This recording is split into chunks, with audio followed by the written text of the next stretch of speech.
Find my AirPods. What's up? Good morning. I'm on my way to the gym. Right? People are off work this week. Teachers are off work this week. Getting a week of rest and relaxation. But hey, for me, no days off except Sundays. No days off except Sundays. So if you text me, email me, messenger me on a Sunday, you will be ignored. That's the day that I take my Sabbath and I rest and I enjoy family and friends. So right into the topic, if you're coming in, do your do now with your city and your state, right? And the topic today is the number one strategy, the number one thing you can do to beat debt collectors or junk debt buyers. This includes medical collections. This includes midland funding, portfolio recovery, right? Whatever collection agency or junk debt buyer that has bought your debt. The number one strategy that you can use, right, to totally, from my personal experience, I'm not an attorney, I'm not a consumer lawyer. This is for educational, my personal experience and helping clients through consulting and educational entertainment purposes only. So the number one thing you need to do is take action. Hello from Michigan, Miss Finch. I hope Flint, Michigan has that water or getting the water crisis under control. If you listen to Dick Gregory, he talks about the essential of having good water, and why a lot of black African American, well, I don't like to say African American, but black or colored boys suffer from asthma simply because they are not getting healthy water, and why that's the number one killer of black boys is asthma attacks, right? Because they're not drinking and getting enough water. But back on topic, right? Because I have somebody comment on my video, hey, stay focused, stay on topic. Well, I'm dropping you free information, so you don't have to listen if you don't like the way I construct my videos. And if I want to get on another topic real quick before I get on the topic that I want to discuss for free, then you don't have to watch the videos. You know, it's my time, my dime. I can talk about what I want to, how I want to, as long as it's not discrediting or harming anyone. So again, for educational entertainment purposes, the number one thing you need to do is to take action, right? These debt buyers, they purchase your debt and they buy them in the books, and oftentimes it's just transferred over through a computer system. And in that computer system, they may or may not have your correct identity, and the only information that comes with that computer system transfer. And when I say they purchase your debt for pennies on a dollar, meaning that if for whatever dollar that the debt is amount worth, they may have purchased it for 1 cent, right? So if it's $100, then they may have purchased that debt for $1 or $20, right? So they get it very cheap, and they don't want to purchase or they don't want to buy the documentation needed to become the owner of the debt, right?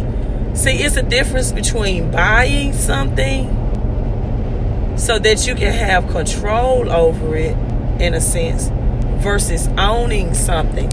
And they have to have ownership, documentation of the debt, because again, you conducted no services, or they provided no services with you. So they have to have the ownership of the debt. They just cannot buy your debt legally, right, unless you do nothing. And that's why they have to, when calling your phone, they have to give you their Miranda rights, which means they must identify themselves and their company as a debt collector. They cannot call your phone, and that's why oftentimes debt collectors, when they call your phone, the first thing they ask is, am I speaking with? Because they need to verify that absolutely they have the right phone number and they are contacting the correct person, because they can't continue to contact a phone number that's not in the client and harass another person. And so the documentation of a printout of a bill that you owe another company is not ownership. A printout of a bill that you owe a company that did provide you the services is not proof of ownership, and that's why you're not getting results with that's why you're not getting your debt collection debt eradicated. That's why you're still owing. That's why they're still writing. That's why they may summons you to court, because you are getting free template letters that does not specify what you should be asking for validation of debt. For example, prove that you are legally, able to collect in my state. Prove that the amount that you say I owe is what I owe. Those are questions in debt validation you should not be asking. So when they call you, they have to release the Miranda rights. I'm trying to adjust my phone, but I'm not sure if it's going to work. And then once they send you a letter in the mail, right, they must inform you that you have 30 days by law to request validation. But you're not requesting the right type of validation, and that's why you're spending hundreds and thousands of dollars on paying debt collectors. And oftentimes, did you all know, for example, that only 3 out of 10 people pay debt collectors? And those 3 out of 10 that do pay, they only pay because now the debt collector, if you do not do anything, you don't respond in 30 days, they have a right to take you to court or to summons you to court. And oftentimes they win from a default judgment, meaning that people just don't show up in court to defend themselves. Even if you get summons for court, once you find the legal or the correct way to ask for validation, you can show up in court if you know the law. And it's just not the laws under the Fair Debt Collection Practices Act, the FDCPA, but also the laws under the federal trade that gives you laws on a federal level from junk debt buyers and debt collectors. So there's so many people that's filing for medical debt, filing for bankruptcy because of medical debt. And medical debts are treated differently than regular collection debts, meaning that any bill that they've received from a company, a hospital, a clinic that provided you services is a breach of your privacy rights. Right?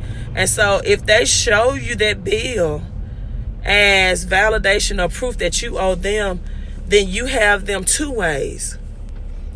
You have them twofold. And medical collections can be very, very expensive. It could be 5 digits of owing, right? So you definitely want to reach out to me. I can consult you, coach you through this. You all have a great day. I have my Queen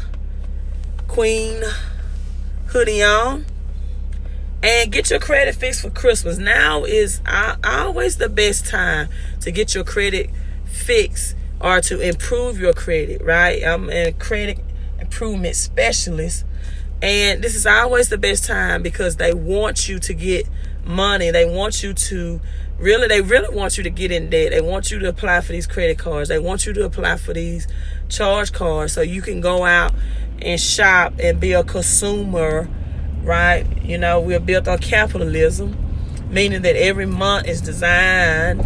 They have some type of theme for every month of the year so you can spend your money in the economy.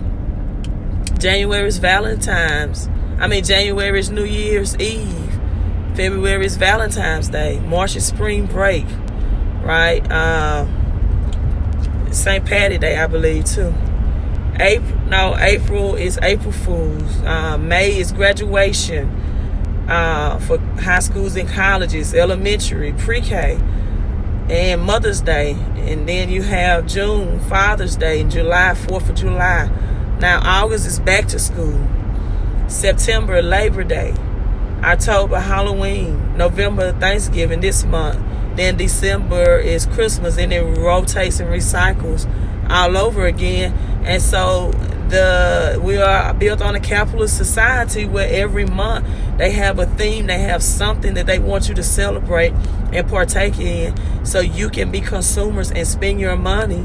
And now is the best time to get those items on your credit that you have been struggling with, that you may have tried to do it yourself and you haven't seen the results that you want to receive, and get them out, because they want to approve you to get in debt. But you know what? You flip the script. You use the strategy a different way, and you get your credit up, not to get in debt to buy things, but to use the bank's money, right? Use the bank monies to buy things that will make you money, right? Assets that will make you money. To be an investor, right? To make you money. Now you combine good credit and save on your taxes, and you may get a tax return with good cash flow, and that makes you a powerful person, because now this is, financial education purposes only. Now you can use your credit and your cash flow, if you get anything from taxes, to now invest in some things. You might want to buy an investment home and be a landlord and rent it out. You may want to buy commodities, artwork, or gold. You might want to invest in cryptocurrency, right? I don't know. Whatever you want to invest in. You might want to invest in leasing out automobiles. You buy automobiles and you lease them out. You might want to invest in your own intellectual property. You may have a gift to bake. You may have a gift to grill. You may have a gift to landscape.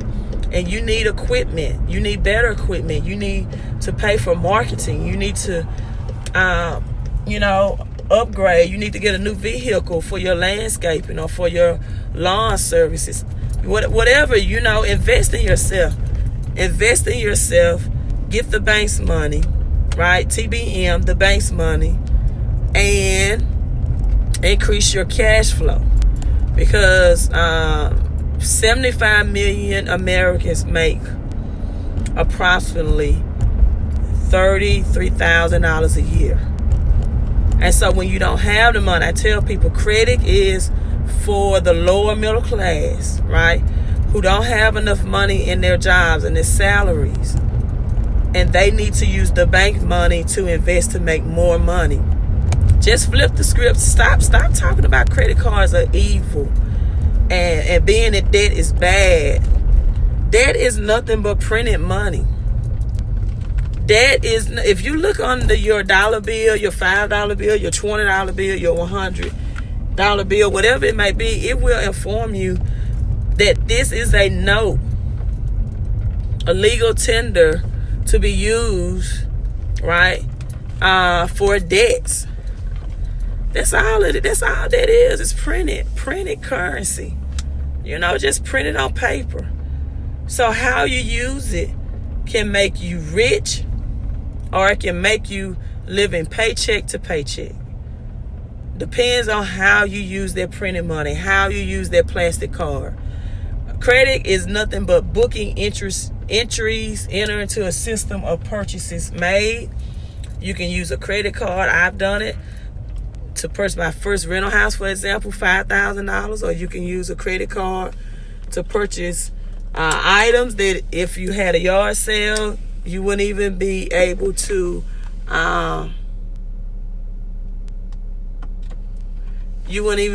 sell it at a yard sale for $5.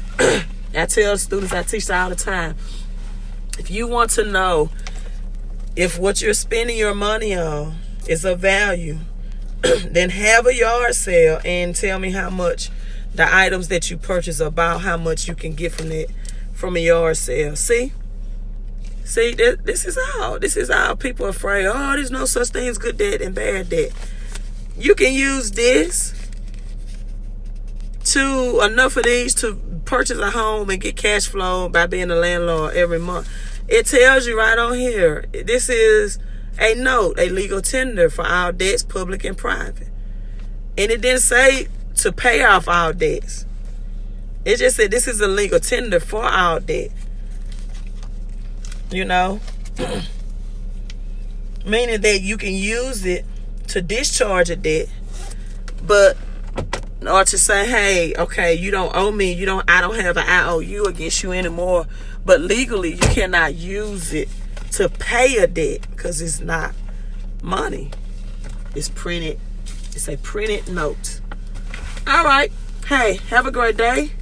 Visit my website, www.𝒞𝓋𝑒.com. Time for me to enter the gym. You all make it a great day.